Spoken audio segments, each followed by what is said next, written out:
ओम नमः शिवाय। शिव जी सदा सहाय। ओम नमः शिवाय। गुरु जी सदा। संगत जी, गुरु जी के आपको प्यारे प्यारे दर्शन करवाता हूँ। ये देखो संगत जी, ये स्वरूप गुरु जी का बर्थडे वाले दिन हमारे घर में ब्लेस होके आया।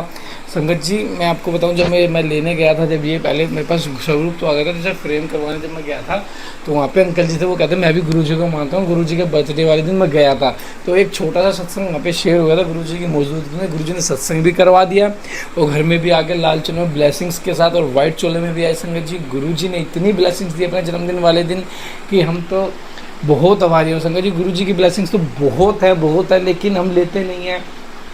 हमारे एक फितूर होता है कि सेवा करेंगे तो बड़े मंदिर में ही सेवा करेंगे, नहीं बाकी कहीं जगह सेवा ही नहीं करेंगे। संगत जी, हर आदमी को सेवा का मौका गुरुजी दे रहे हैं।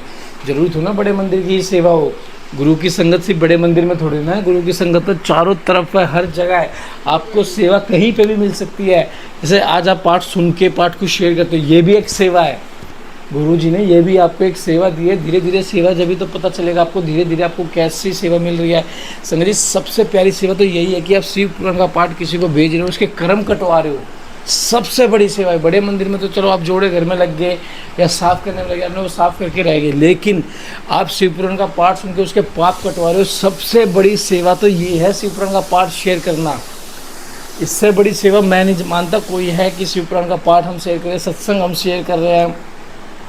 आज जो ये संगत सात संगत को शेयर करेगी ना, आप यकीन मान के देखो, आप डेली हमारा 5 बजे पाठ लाइव होता है, डेली 7 संगत को आगे शेयर करो और 1 महीना यह करके देखो, फिर देखना आपके कैसे चीज़ें बदलती नज़र आएंगी, आपको कैसे थोड़ा थोड़ा बदलाव नज़र आएगा। देखना संगत जी, अभी मेरा वादा है। जय गुरु जी, शुक्रान गुरु जी। ये पाठ को शुरू करते हैं गुरु मंत्र जाप के साथ। ओम नमः शिवाय। शिव जी सदा साई। ओम नमः शिवाय। गुरु जी सदा साई। जय गुरु जी। जय गुरु जी। जय गुरु जी। शिव के सुरेश्वर अवतार की कथा, अपमन्यु की तपस्या और उन्हें उत्तम वर की प्राप्ति। नंदीश्वर कहते हैं कि संत कुमार जी, अब मैं परमात्मा शिव के सुरेश्वर अवतार का वर्णन करूंगा, जिन्होंने धौम्य के बड़े भाई अपमन्यु का हित साधन किया था। अपमन्यु व्याघ्रपाद मुनि के पुत्र थे। उन्होंने पूर्व जन्म में ही सिद्धि प्राप्त कर ली थी और वर्तमान जन्म में मुनि कुमार के रूप में प्रकट हुए थे। वे शैशव अवस्था से ही माता के साथ मामा के घर में रहते थे और देववश दरिद्र थे। एक दिन उन्हें बहुत कम दूध पीने को मिला, इसलिए अपनी माता से वे बारंबार दूध मांगने लगे। उनकी तपस्वी माता ने घर के भीतर जाकर एक उपाय किया। उच्च वृत्ति से लाए हुए कुछ बीजों को सिल पर पीसा और उन्हें पानी में घोलकर कृत्रिम दूध तैयार किया।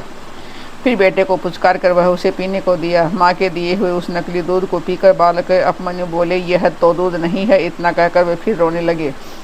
बेटे का रोना धोना सुनकर माँ को बड़ा दुख हुआ। अपने हाथ से अपमन्यु की दोनों आंखें पोंछकर उसकी लक्ष्मी जैसी माता ने कहा कि बेटा, हम लोग सदा वन में निवास करते हैं, हमें यहाँ दूध कहाँ से मिल सकता है। भगवान शिव की कृपा के बिना किसी को दूध नहीं मिलता। वत्स पूर्व जन्म में भगवान शिव के लिए जो कुछ किया गया है, वर्तमान जन्म में वही मिलता है। माता की यह आज्ञा सुनकर अपमन्यु ने भगवान शिव की आराधना करने का निश्चय किया। वे तपस्या के लिए हिमालय पर्वत पर गए और वह वायु पीकर रहने लगे। उन्होंने 8 ईंटों का एक मंदिर बनाया और उसके भीतर मिट्टी के शिवलिंग की स्थापना करके उसमें माता पार्वती सहित शिव का आवाहन किया। तत्पश्चात जंगल के पत्थर पुष्प आदि लेकर भक्ति भाव से पंचाक्षर मंत्र के उच्चारण पूर्वक शाम शिव की पूजा करने लगे। माता पार्वती और शिव का ध्यान करके उनकी पूजा करने के पश्चात वे पंचाक्षर मंत्र का जप किया करते थे। इस तरह दीर्घ काल तक उन्होंने बड़ी भारी तपस्या की। मुने बालक अपमन्यु की तपस्या से चराचर प्राणियों सहित त्रिभुवन संतप्त हो उठा।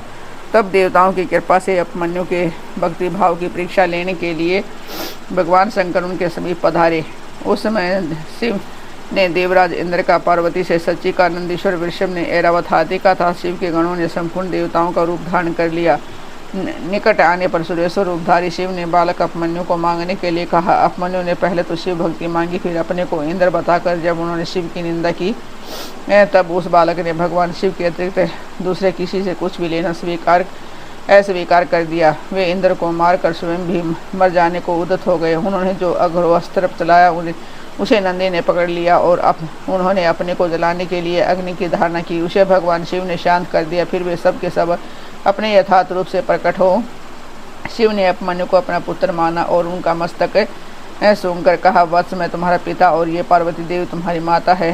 तुम्हें आज से सनंत कुमार तब प्राप्त होगा। मैं तुम्हारे लिए दूध, दही और मधु के सहस्रों समुद्र देता हूँ। भक्ष्य भोज्य आदि पदार्थों के भी समुद्र तुम्हारे लिए सुलभ होंगे। मैं तुम्हें अमरता तथा अपने गणों का आधिपत्य प्रदान करता हूँ। ऐसा कहकर शंभु ने अभिमन्यु को बहुत से दिव्य वर दिए। पाशुपत वैद्य पाशुपत ज्ञान तथा वृत्त योग का उपदेश किया, प्रवचन की शक्ति दी और अपना परम पद अर्पित किया। फिर दोनों हाथों से अभिमन्यु को हृदय से लगाकर उनका मस्तक सूंघा और देवी पार्वती को सौंपते हुए कहा, यह तुम्हारा बेटा है। पार्वती ने बड़े प्यार से उनके मस्तक पर अपना कर कमल रखा, उन्हें अक्षय कुमार पद प्रदान किया। शिव ने संतुष्ट होकर उनके लिए पिंडीभूत एवं अविनाशी साकार अक्षीर सागर प्रस्तुत किया। साथ ही योग संबंधी ऐश्वर्य, नित्य संतोष, अक्षय ब्रह्म विद्या तथा उत्तम समृद्धि प्रदान की। उनके कुल और गोत्र के अक्षय होने का वरदान दिया तथा यह भी कहा कि मैं तुम्हारे इस आश्रम पर नित्य निवास करूंगा। इतना कहकर भगवान शिव अंतर ध्यान हो गए। अभिमन्यु वर पाकर प्रसन्नतापूर्वक घर आए। उन्होंने माता से सब बातें बताई। सुनकर माता को बड़ा हर्ष हुआ। अभिमन्यु सबके पूजनीय और अधिक सुखी हो गए। तात इस प्रकार मैंने तुमसे परमेश्वर शिव के सुरेश्वर अवतार का वर्णन किया है। यह अवतार सत्पुरुषों को सदा ही सुख देने वाला है। सुरेश्वर अवतार की यह कथा पाप को दूर करने वाली तथा संपूर्ण मनोवांछित फलों को देने वाली है। जो इसे भक्तिपूर्वक सुनता या सुनाता है वह संपूर्ण सुखों को भोग कर अंत में भगवान शिव को प्राप्त होता है। शिव जी के किरात अवतार के प्रसंग में श्री कृष्ण द्वारा दैत्यवन में दुर्वासा के शाप से पांडवों की रक्षा, व्यास जी का अर्जुन को शक्कर विद्या और पार्थिव पूजन की विधि बताकर तप के लिए सम्मति देना, अर्जुन का इंद्र कील पर्वत पर तप तथा इंद्र का आगमन और अर्जुन को वरदान, अर्जुन का शिव जी के उद्देश्य से पुनः तप में प्रवृत्त होना, तदंतर पार्वती के विवाह प्रसंग में हुए जटिल नर्तक तथा द्विज अवतारों की, फिर अश्वस्थामा अवतार की बात कहकर नंदीश्वर जी आगे कहते हैं कि बुद्धिमान संत कुमार जी, अब तुम पिनाकधारी भगवान शिव के किरात नामक अवतार का वर्णन सुनो। उस अवतार में उन्होंने मूक नामक दैत्य का वध और प्रसन्न होकर अर्जुन को वर प्रदान किया था। जब सुयोधन ने महाबली पांडवों को जीत लिया तब वे सती साध्वी द्रौपदी के साथ दैत्यवन में चले आए। तभी वे पांडव द्वारा सूर्य द्वारा की गई बटल लोई का आश्रय लेकर सुखपूर्वक अपना समय बिताने लगे। प्रियवर उसी समय सुयोधन ने आदरपूर्वक मुनिवर दुर्वासा को छल करने के प्रयोजन से पांडवों के निकट जाने के लिए प्रेरित किया। तब महर्षि दुर्वासा अपने 10,000 शिष्यों के साथ आनंदपूर्वक वहां गए और पांडवों से मनोनुकूल भोजन की याचना की। तब उन सभी पांडवों ने उनकी इस प्रार्थना स्वीकार करके दुर्वासा आदि तपस्वियों को मुनियों को स्नान करने के लिए भेजा। मुनीश्वर इधर अनाभाव के कारण हुए सभी पांडव बड़े संकट में पड़ गए और मन ही मन प्राण त्याग कर देने का विचार करने लगे। तब द्रौपदी ने श्री कृष्ण का समन किया। वे तत्काल ही वहां आ पहुँचे और शाक का भोग लगाकर उन सभी तपस्वियों को तृप्त कर दिया। फिर तो महर्षि दुर्वासा अपने शिष्यों को तृप्त हुआ जानकर वहाँ से चलते बने। इस प्रकार श्री कृष्ण की कृपा से उस समय पांडव संकट से मुक्त हुए। तदंतर भगवान श्री कृष्ण ने पांडवों को शिव जी की आराधना करने की सम्मति दी। फिर व्यास जी ने भी आकर उन्हें शंकर के समाराधन का आदेश देते हुए कहा, शिव जी संपूर्ण दुखों का विनाश करने वाले हैं। वे भक्ति करने से थोड़े ही समय में प्रसन्न हो जाते हैं, इसलिए सभी लोगों को शंकर जी की सेवा करनी चाहिए। वे महेश्वर प्रसन्न होने पर भक्तों की सारी अभिलाषाएं पूर्ण कर देते हैं, यहाँ तक कि वे इस लोक में सारा भोग और परलोक में मोक्ष तक दे डालते हैं। यह बिल्कुल निश्चित बात है। इसलिए भक्ति मुक्ति रूपी फल की कामना करने वाले मनुष्य को सदा शंभु की सेवा करनी चाहिए, क्योंकि भगवान शंकर साक्षात परम पुरुष, दुष्टों के संहारक और सत्पुरुषों के आश्रय स्वरूप हैं। अब अर्जुन पहले दृढ़तापूर्वक शक्कर विद्या का जप करे, तब इंद्र पहले परीक्षा लेंगे, पीछे संतुष्ट हो जाएंगे। प्रसन्न होने पर वे सर्वदा विघ्नों का विनाश करते रहेंगे और फिर शिव जी का श्रेष्ठ मंत्र प्रदान करेंगे। नंदीश्वर कहते हैं कि मुनि इतना कहकर व्यास जी अर्जुन को बुलाकर उन्हें शक्कर विद्या का उपदेश देने को उद्यत हुए। तब तीक्ष्ण बुद्धि अर्जुन ने स्नान करके पूर्व मुख बैठकर उस विद्या को ग्रहण कर लिया। फिर उदार बुद्धि मुनिवर व्यास जी ने अर्जुन को पार्थिव लिंग के पूजन का विधान बतलाकर उनसे कहा, व्यास जी बोले, पार्थ, अब तुम यहाँ से परम रमणीय इंद्र कील पर्वत पर जाओ और वहाँ जाह्नवी के तट पर बैठकर सम्यक रूप से तपस्या करो। यह विद्या आदर्श रूप से सदा तुम्हारा हित करती रहेगी। अर्जुन को ऐसा आशीर्वाद देकर व्यास जी पांडवों से कहने लगे, नृपश्रेष्ठो, तुम सब लोग धर्म पर दृढ़ बने रहो, इससे तुम्हें सर्वथा श्रेष्ठ स्थिति प्राप्त होगी। इसमें अन्यथा विचार करने की आवश्यकता नहीं है। नंदीश्वर कहते हैं कि मुनि इस प्रकार मुनीश्वर व्यास एवं पांडवों को आशीर्वाद देता शिव जी के चरण कमलों का स्मरण करके तुरंत ही अंतर ध्यान हो गए। उदय शिव मंत्र के धारण करने से अर्जुन में भी अनुपम तेज व्याप्त हो गया और उस समय उद्दीप्त हो उठे। अर्जुन को देखकर सभी पांडवों को निश्चय हो गया कि अवश्य ही हमारी विजय होगी, क्योंकि अर्जुन में विपुल तेज उत्पन्न हो गया। तब उन्होंने अर्जुन से कहा कि व्यास जी कथन से ऐसा प्रतीत होता है कि इस कार्य को केवल तुम ही कर सकते हो, यह दूसरे के द्वारा कभी भी सिद्ध नहीं हो सकता। अतः जाओ और हम लोगों का जीवन सफल बनाओ। तब अर्जुन ने चारों भाइयों तथा द्रौपदी से अनुमति मांगी। उन लोगों को अर्जुन के विछोह का दुख तो हुआ, पर कार्य की महत्ता देखकर सभी ने अनुमति दे दी। फिर तो अर्जुन मन ही मन प्रसन्न होते हुए उस उत्तम पर्वत को चले गए। वहां पहुंचकर वे गंगा जी के समीप एक मनोरम स्थान जो स्वर्ग से भी उत्तम और अशोक वन से सुशोभित ठहर गए। वहां उन्होंने स्नान करके गुरुवर को नमस्कार किया और ऐसा उपदेश मिला था कि उसी के अनुसार स्वयं ही अपना वेश बनाया। फिर पहले मन ही मन इंद्रियों का उपकर्ष करके वे आसन लगाकर बैठ गए। तत्पश्चात समसूत्र वाले सुंदर पार्थिव का निर्माण करके उन्हें आगे अनुपम तेजो राशि शंकर का ध्यान करने लगे। वे तीनों समय स्नान करके अनेक प्रकार से बारंबार शिव जी की पूजा करते हुए उपासना में तत्पर हो गए।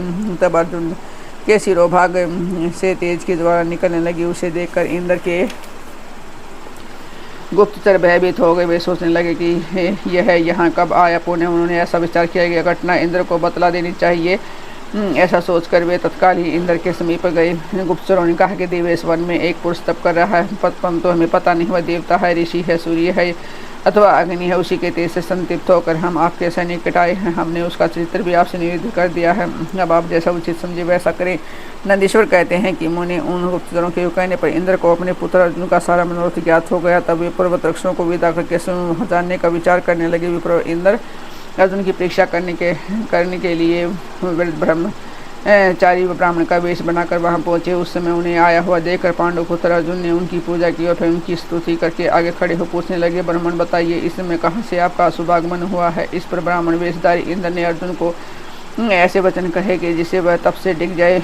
पर जब अर्जुन को दृढ़ निश्चय देखा तब अपने स्वरूप में प्रकट होकर इंद्र ने अर्जुन को भगवान शंकर का मंत्र बताया, उसका जप करने की आज्ञा दी। तदंतर अपने अनुचरों को सावधानी के साथ अर्जुन की रक्षा करने का आदेश देकर वे अर्जुन से बोले, भद्र, तुम्हें कहीं भी प्रमाद पूर्वक राजन नहीं करना चाहिए, परंतप यह विद्या तुम्हारे लिए अक्षय श्रेय कष्टकरी होगी। साधक को सर्वथा धैर्य धारण किए रहना चाहिए। रक्षक तो भगवान शिव है ही, वे संपत्तियां और फल दोनों समान रूप से देंगे, इसमें तनिक भी संशय नहीं है। नंदीश्वर कहते हैं कि मुनि इस प्रकार अर्जुन को वरदान देकर देवराज इंद्र शिव जी के चरण कमलों का स्मरण करते हुए अपने भवन को लौट गए। तब महावीर अर्जुन ने भी सुरेश्वर को प्रणाम किया और फिर वे मन को वश में करके इंद्र के उपदेशानुसार शिव जी के उद्देश्य से तपस्या करने लगे।